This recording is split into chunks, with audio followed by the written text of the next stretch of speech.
परमात्मा कहते हैं मैं किस किस को समझाऊं, सभी ने एक रट लगा रखी है, माया जोड़ लूं, कोठी बना लूं हैं और बस बैंक बैलेंस बना दूं। परमात्मा कहते हैं ये भांग पी रखी तुमने काल की।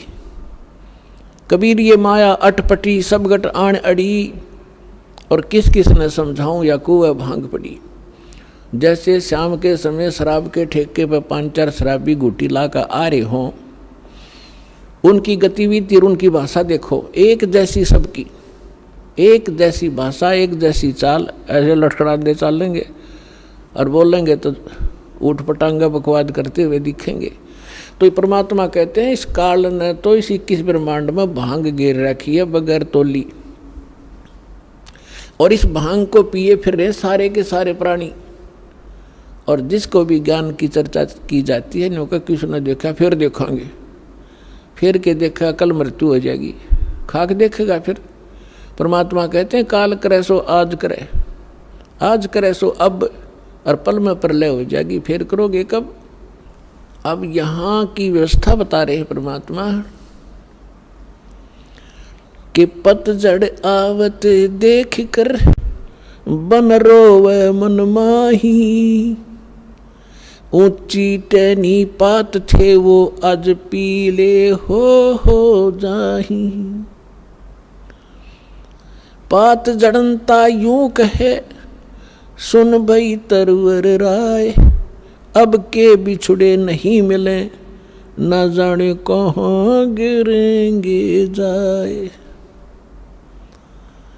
तरवर कहता पात से सुनो पात एक बात, यहाँ की याहे रीति है एक आवत एक जात।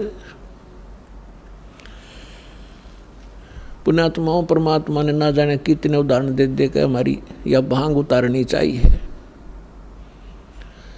अब क्या प्रमाण देते हैं कि जैसे पतझड़ के दौरान सभी वृक्षों के पत्ते पीले होकर झड़ना शुरू हो जाते हैं और सभी गिर जाते हैं, और तुरंत ही कोपल फूट आती हैं, और 10, 15, 20 दिन में वो फिर पत्ते बनकर 1 वर्ष वो फड़ करके मस्ती मार लेते हैं, और फिर बीच में भी आंधी तूफान से टूट जाते हैं, और समय आने पर तो सब ने गिरना ही गिरना है।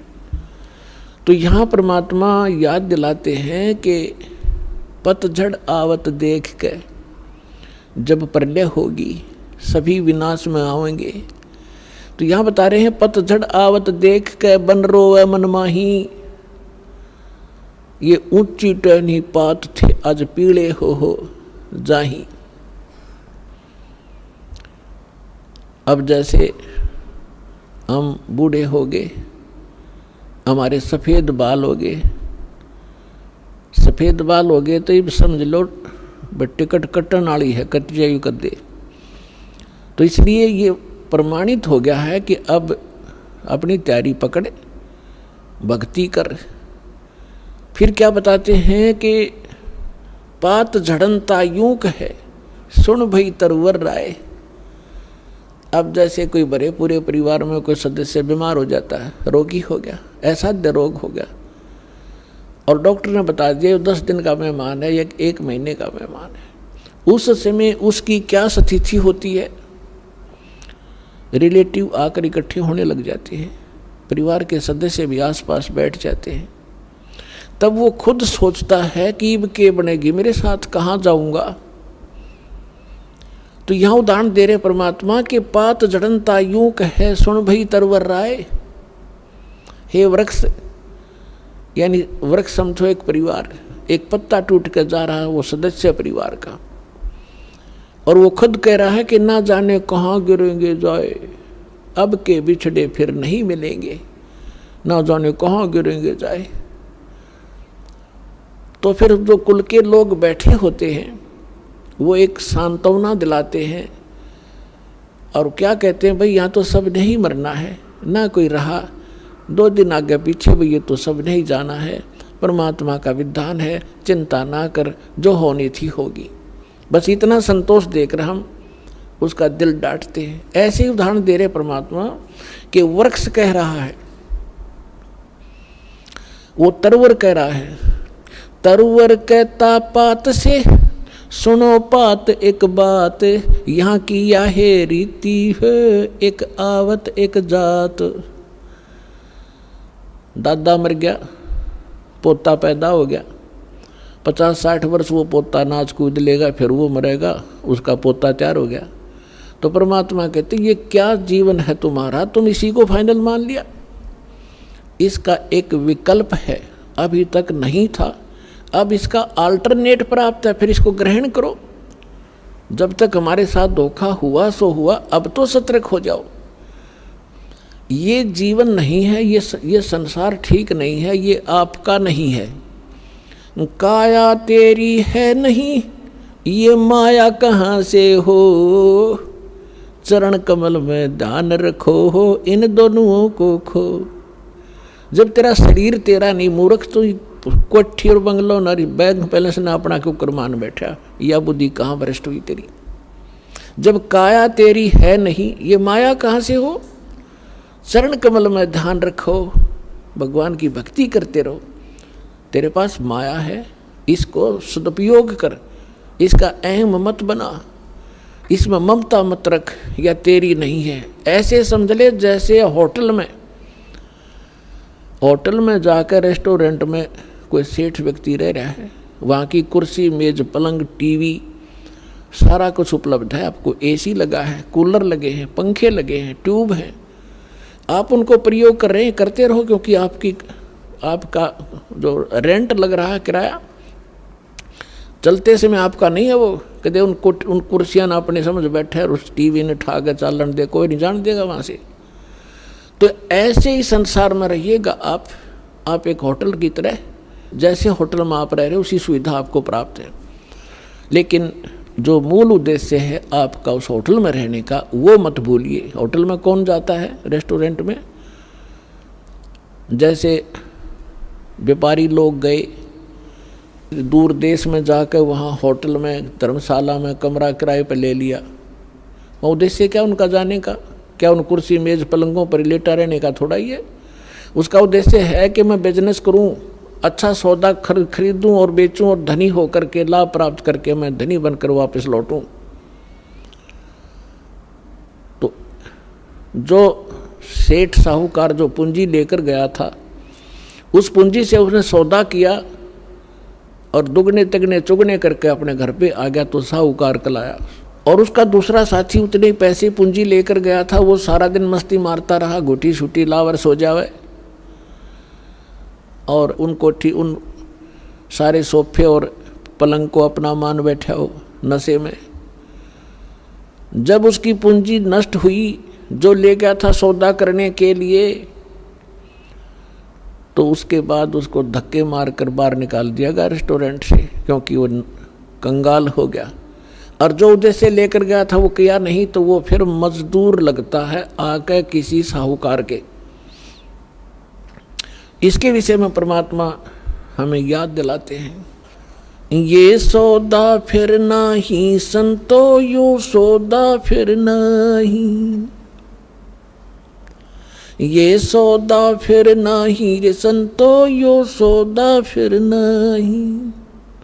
लोहे जैसा ताव जात है, लोहे जैसा ताव जात है, काया दे सराही रे संतो, यो सौदा फिर नहीं। 3 लोक और भवन चतुर्दश, 3 लोक और भवन चतुर्दश, सब जग सौदे आही रे संतो, यो सौदा फिर नाही। ये सौदा फिर नाही रे संतो, यो सौदा फिर नाही। दुगने तिगने किए चौगने, दुगने तिगने किए चौगने, और किन्हू मूल गवाई रे संतो, यो सौदा फिर नाही। यो सौदा फिर नाही रे संतो, यो सौदा फिर नाही। यो तम टूटे पिंडा फूटे, ये दम टूटे पिंडा फूटे, हो लेखा दरगाह माही रे संतो, यो सौदा फिर नाही।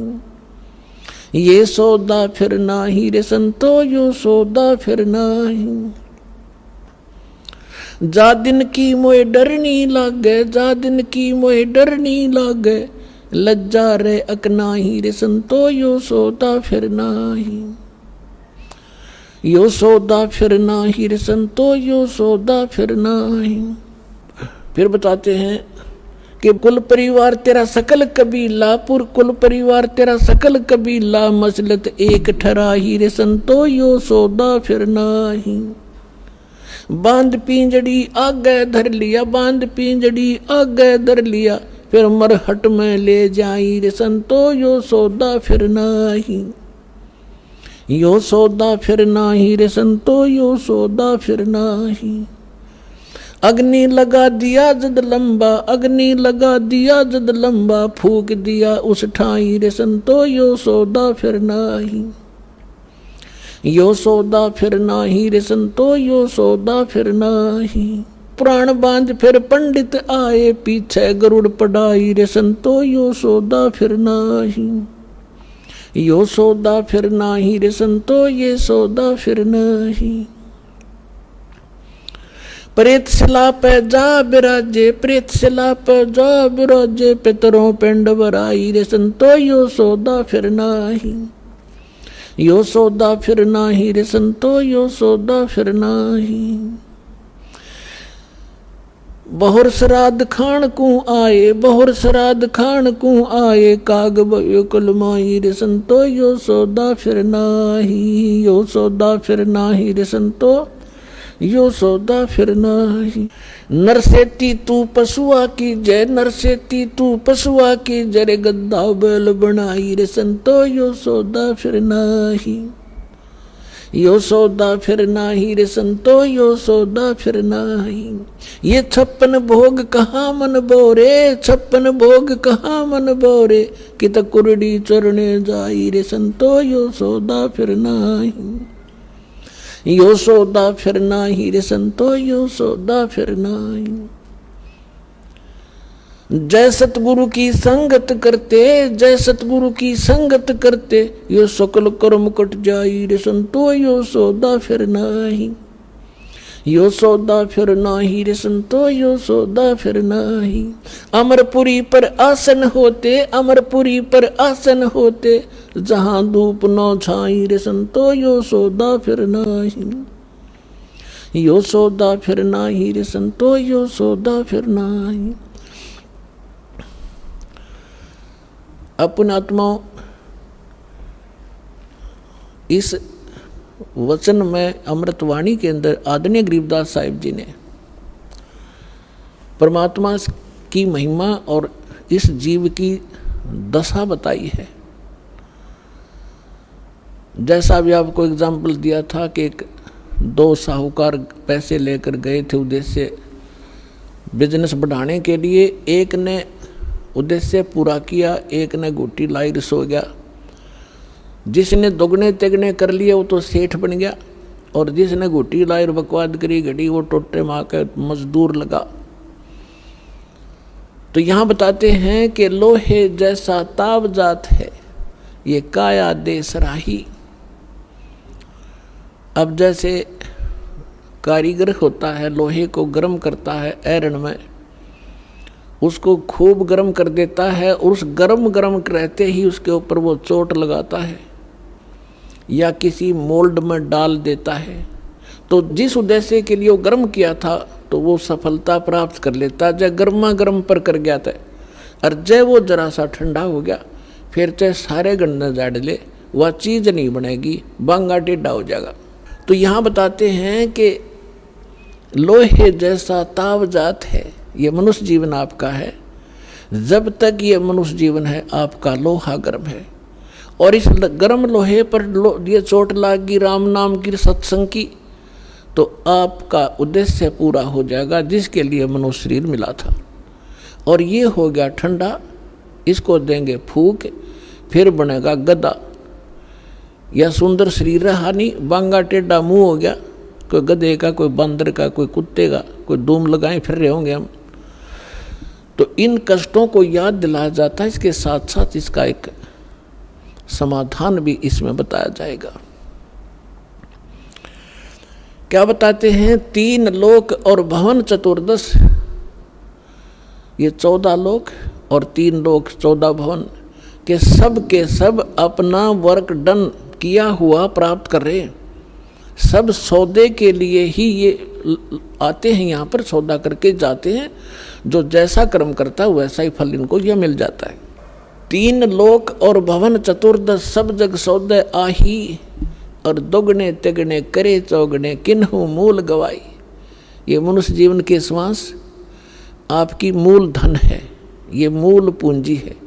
जो अच्छी आत्माएं हैं, जो सत्संग में आते हैं, उनको परम संत मिल जाते हैं, शास्त्र उनको साधना प्राप्त हो जाती है, और मर्यादा में रहकर अपने उद्देश्य को ना भूलकर आजीवन भक्ति करते हैं, तो वो दुगुने तिगुने चौगुने कर लेते इस मूल धन के। और जो केवल सारा दिन राजनीति में गुटी सुटी लाई ताश खेले बकवाद घड़ी पेट भरने के लिए धंधे में लागे रहे, बस उसी को फाइनल मान लिया, तो कहते उन्होंने मूल गंवा दिया, वो मूल धन नष्ट कर दिया, मनुष्य जीवन को बर्बाद कर दिया। उसके बाद फिर क्या होगा? कहते हैं ये दम टूटे, श्वास खत्म होंगे, ये शरीर नष्ट हो जाएगा, समाप्त होगा। फिर जीवात्मा तो ऊपर ले जाएंगे पकड़ कर यम के दूत, और पीछे से ये नकली धर्मगुरु हमारे इसकी क्रियाक्रम पर ला देंगे हमने, और वहाँ उसकी दुर्गति हो रही होगी ऊपर, यहाँ हम क्रियाक्रम करके उसकी गति की चिंता कर रहे होते। क्या बताते हैं कि उस दरगाह में मार पड़ेगी, यम पकड़ेंगे बाहीं। जिन्होंने परम संत सतगुरु रूप में प्राप्त नहीं हुए, सत्साधना नहीं की, उनको यम के दूत पकड़ कर ले जाते हैं, और जिनको संत मिल गए सत्साधना कर रहे हैं, उनको यम के दूत नहीं ले जाते, उनको जहाज में बिठाकर भगवान ले जाता है। कबीर साहब कहते हैं आए हैं सो जावेंगे ये राजा रंग फकीरे, एक सिंहासन चढ़ चले एक जूड़े जात जंजीरे। आने और जाने में बहुत अंतर रहेगा। कबीर साहब कहते हैं जो जन्मे हैं वो मृत्यु तो होगी। आए हैं सो जावेंगे राजा रंग फकीर, लेकिन राजा रंग जो भक्ति नहीं करते और फकीर साधक जो संत कर भक्ति करता है, उनके जाने में बहुत अंतर होगा। एक तो सिंहासन चढ़ चले विमान में बैठ कर जाएंगे, और एक बांध के ले जाएंगे जिनको यम के दूत, तो बहुत अंतर हो गया। अब क्या बताते हैं कि कुल परिवार तेरा सकल कबीला मसलत एक ठहराई।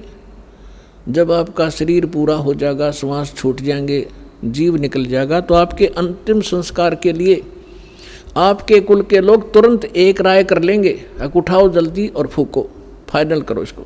कुल परिवार तेरा सकल कबीला मसलत एक ठहराई, सब ने एक सलाह बना ली, और बांध पिंजड़ी आगे धर लिया मरघट में ले जाई। अग्नि लगा दिया जद लंबा फूक दिया उस ठाई। अब शरीर का तो कर दिया काम। अब क्या शुरुआत की? गुरुजी आए, कहते हैं पुराण उठा के, फिर पंडित आए, कहते गुरु पुराण का पाठ कराओ इसका। परमात्मा कहते हैं जीव चला गया, माटी फूक दी, अब क्या रहेगा तुम्हारे पल्ले? अब गुरुड़ पुराण का पाठ कराते हो, उसको कौन सुनेगा? थारे गुरुड़ पुराण ने। और क्या लिखा उस गुरुड़ पुराण के अंदर? गुरुड़ पुराण को अगर पढ़ाना था तो उसके जीते जी पढ़ाना चाहिए था।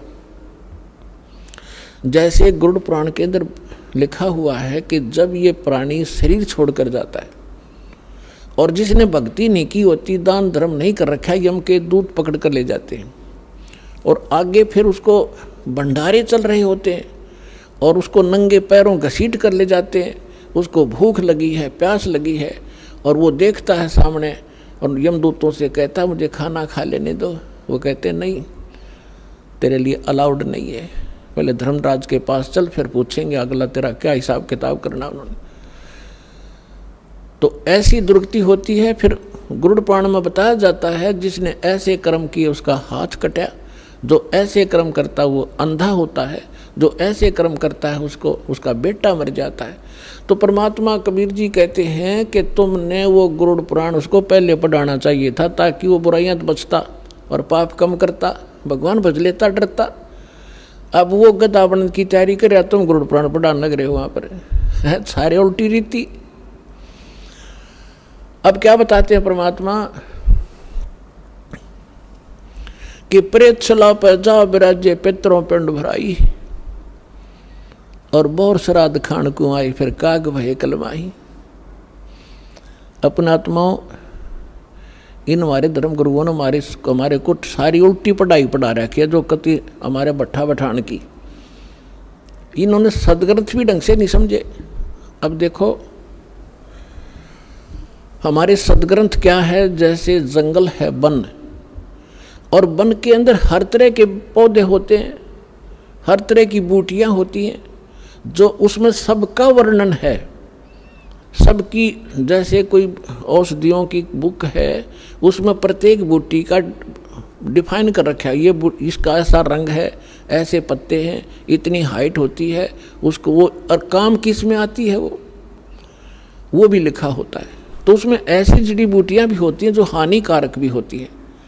तो इन्होंने हानिकारक सेलेक्ट कर रखी है इन ग्रंथों से, और इनमें और भी वर्णन कर रखा है कि ऐसा करने से सारा काम निमट जाएगा। वो उन्होंने हमारे को नहीं दिया, और वो अब हम ये दास देने जा रहा है आपको, पूरे समाज को, ये ग्रहण करो, जो शास्त्र अनुकूल साधना है, तुम्हारा भविष्य ठीक होगा। और यहाँ से जब जाओगे परमात्मा के विमान में बैठ कर जाओगे, ऐसी साधना दास आपको बता रहा है। अब जो प्रसंग चल रहा है कि कहते हैं अब यो आसौज का महीना आ गया। इस आसौज के महीने में इन्होंने 16 दिन सेलेक्ट कर रखे। 16 दिन सेलेक्ट कर लिए, मौज से लेकर पनवासी तक। अमावस्या भी साथ ले लेंगे और पूर्णमासी। इन दिनों में तो इन्होंने ऐसे बना रखे महीने कि इन्हीं दिनों में कोई आठम ने, कोई छठने, कोई सातम और दूजने, पहले प्रथम ने, कोई ना कोई किसी तिथि को तो मरेगा, किसी महीने मरो। वो सिलेक्ट कर लेते हैं कि तेरा पिता आठम न मरा था, तो आज सोच लागते ही आठम ने तना अपने पिता का श्राद्ध करना पड़ेगा। क्यों करना पड़ेगा? कि स्वर्ग में भूखा बैठा है। सारा भले आदमियों, वो स्वर्ग भी किसने बना दिया जिसमें पानी मिलता ना रोटी मिलती। नो कहो नरक में जा लिया। अब यहाँ क्या बताना चाहते हैं कबीर साहब ने हमें हर तरह से समझाया है। रे भोली सी दुनिया सतगुरु बेन कैसे सरिया, रे भोली सी दुनिया सतगुरु बेन कैसे सरिया। अपने लला के बाल उतरवावे देख के चीना लग जइया। अपने लला के बाल उतरवावे देख के चीना लग जइया। एक बकरी का बच्चा लेके उसका गला कटैया, रे भोली सी दुनिया सतगुरु बेन कैसे सरिया, रे भोली सी दुनिया। अब सतगुरु बिना ये निर्णय कौन करे तुम्हारे को? बुढ़िया लेकर जाओगी गुड़गाम आड़ी पे अपने पुत्र वधू नर पोते ने। वहाँ एक नाई बैठा होता है और हमारे गलत धारणा पैदा कर रखी है कि ये पहले बाल वहाँ कटवाओ अपने इष्ट दाम पे। और वो नाई जब बार 5 रुपया में बाल कटते होंगे ना, वो 20 मांगेगा, क्योंकि उसने पता है मजबूरी में यहाँ पे देंगे। सबको जल्दी होती है। तो बुढ़िया कहेगी नाई के ने ले बे नाई के मेरे पोते के बाल तार दे, माता का चढ़ाऊंगी। अब वो नाई लागे पिनान कैची ने जल्दी क्यों ना घने काटने हो ना उस दिन तक। तो बुढ़िया ने कहेगी रे ध्यान दे काचा सिर से मेरे लला का, कहते कैंची लाग जाए बेटा दर्द होगा इसके। अब परमात्मा कहते हैं अपने लला के बाल उतरवावे देख कैंची ना लग जइया। एक बकरी का बच्चा लेके उसका गला कटैया, रे भोली सी दुनिया।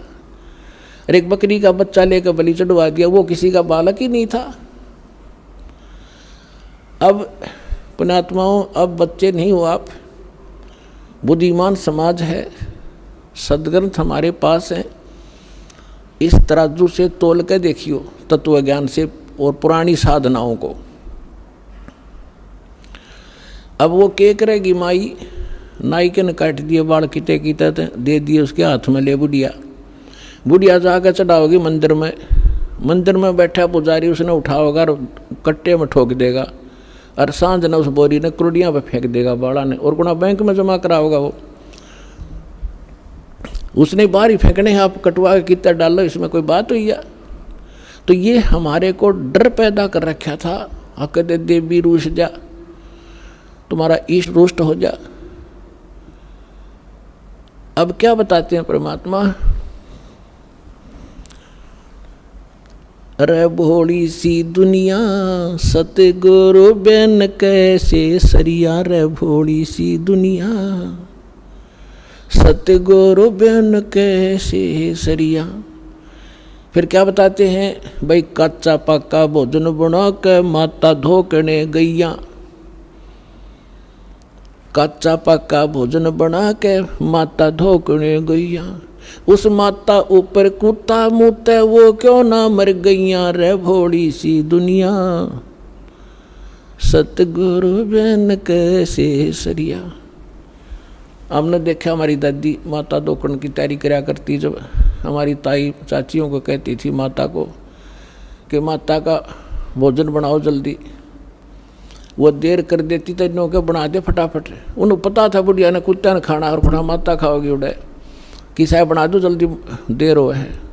अब कच्चा पक्का बना के पूरे, और वहाँ जाती जहाँ पर वो माता का बना रखी थी एक मड़ी सी,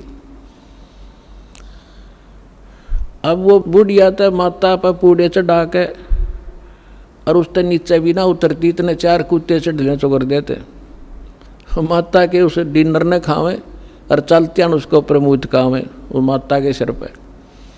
अब परमात्मा कहें जिसको तुम पूजने गए थे इसी सक्षम थी, तो कुत्ते की टांग क्यों ना तोड़ दी उसने, उसके सिर पर मूत रहा है। तो पुण्यात्माओं, ये जो साधनाएं हम किया करते थे, आज हमें हंसी आवे है और रोना आ रहा है कि हमारे पूर्वज नाश कर गए अपने जीवन का, इन मूर्खा के बहकाए हुए। अब क्या बताते हैं परमात्मा, अब देखो हमारा कोई परिवार का सदस्य मृत्यु को प्राप्त हो जाता है, तो सबसे पहले वो क्या करते हैं कि इसके फूल उठाओ, क्या करोगे, गंगा में डाल के आएंगे, किस लिए, गति हो जाएगी इसकी, गति कराएंगे।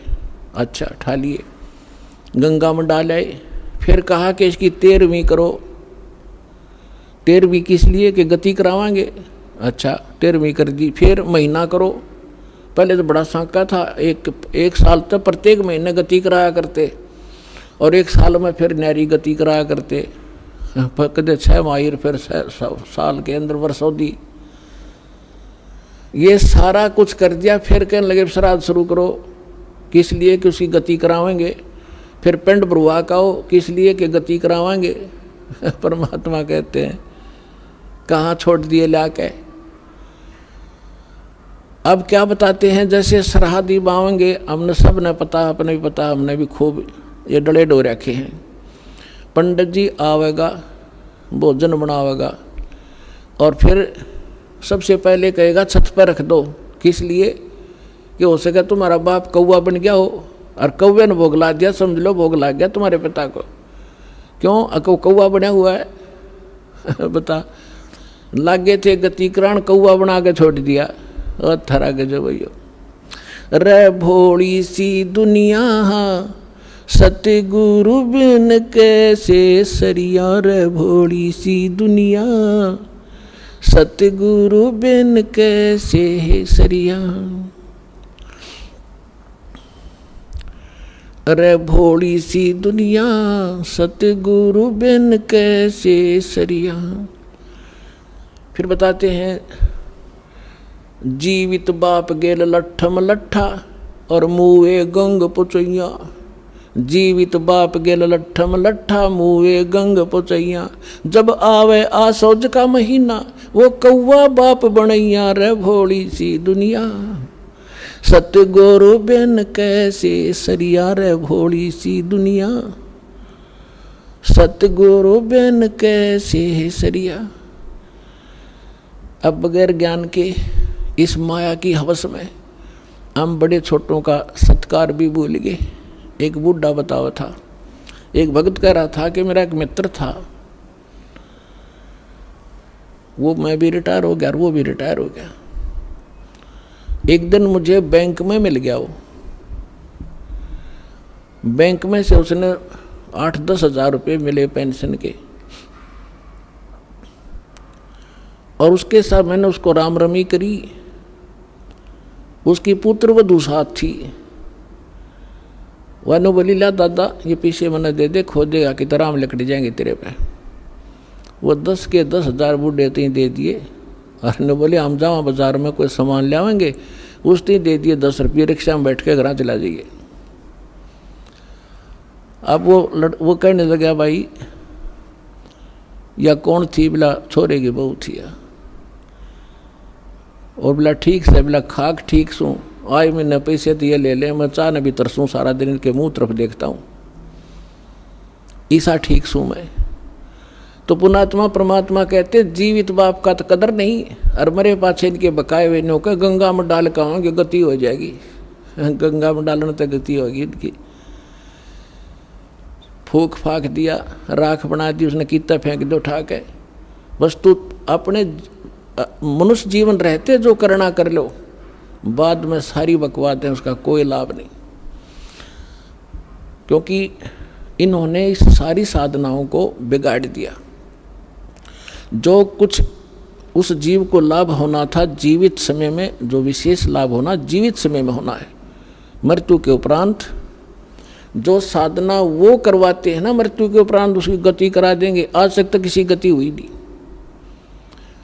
और जिनके जो पितृ दोष हैं, जो आपके ऊपर कोई बाधाएं हैं, अब आपको ऐसे मंत्र आपके माध्यम से ऐसे पुनर्वर्तमान में कराए जाएंगे कि उनका भी छुटकारा हो जाएगा। आपकी अगली पिछली आने वाली पीढ़ियां सभी का उद्धार हो जाएगा। ये पुराना जो लोक वेद है उसके आधार से कुछ भी साधना आप नहीं करोगे, इसको त्याग दो। अब क्या बताना चाहते हैं कि जय सतगुरु की संगत करते ये सकल कर्म कट जाई, अमरपुरी पर आसन होते जहाँ धूप ना छाई। गरीबदास साहिब जी ने बताया है कि यदि सतगुरु की शरण मिल जाती तो ना तो आप प्रेत बनते और ना ही पिंड भरवान की आवश्यकता पड़ती। और क्या बताते हैं, जो साधना ये किया करते थे उसका रिजल्ट क्या होता था। भूत जुनी जा छूटत है पिंड दान करते, गरीबदास जिंदा कहे भाई ने नहीं मिले भगवंते। अब धर्मदास जी अपने हिंदू धर्म में जन्मे थे, यही साधनाएं भ्रमित वो कर रहे थे। तो परमात्मा ने उनको समझाया था कि जो तुम पिंड दान करते हो उससे भूत जूनी छूट सकती है, लेकिन भगवान नहीं मिल सकता। अब भूत जूनी छूट गई और गधा योनी पक मिल गई तो खाक गति कराई। बस न्यो कहें कि हमारा पीछा छूट गया, बाबू से जा करता, पिताजी घना दुखी करे था। भगत आते हैं कहते हैं मेरी माँ मर गई, मेरी बहन को दुखी कर रही है। अब वो अंडे धके खाती हुआ कितन की तो प्रवेश करे, पर परेशान खुद भी हो रही, ज्ञान उसको है नहीं। तो अब हम जो साधना बताएंगे उन आपके पितरों का भी कल्याण हो जाएगा और आप भी सुखी हो जाओगे, वो भी भाग जाएंगे, उनका कल्याण हो जाएगा, यानी छूट जाएंगे, आपसे दूर भाग जाएंगे और उनको मानव शरीर प्राप्त हो जाएगा। जो साधना दास आपको बताने जा रहा है, इससे सारा ही कल्याण होगा। एक के साथ सब सदैव, एक ही साधना से सर्व सुख होंगे। अगर आप ये वीडियो YouTube पर देख रहे हैं तो हमारे चैनल को सब्सक्राइब करें और बेल आइकन को दबाना ना भूलें। अगर आप Facebook पर ये वीडियो देख रहे हैं तो हमारे पेज को लाइक करें।